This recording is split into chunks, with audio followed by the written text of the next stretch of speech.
This instructional video will cover the use of a video stylet for intubation.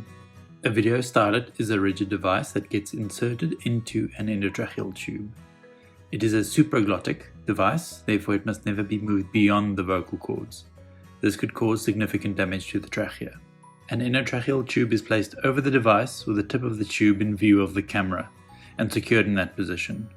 Traditionally, the use of a stylet was described as retromolar. However, a midline approach is easier and sufficient in most cases. We will focus on the midline approach. As with any airway maneuver, it is necessary to create a space for air passage to the larynx.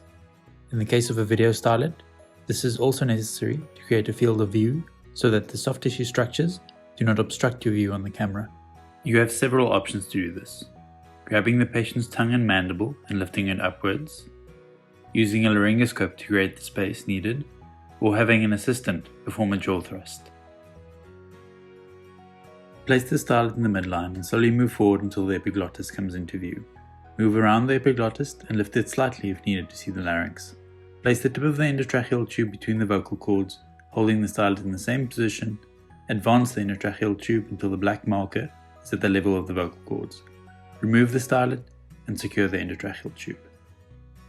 Notice how the stylet is held in the right hand.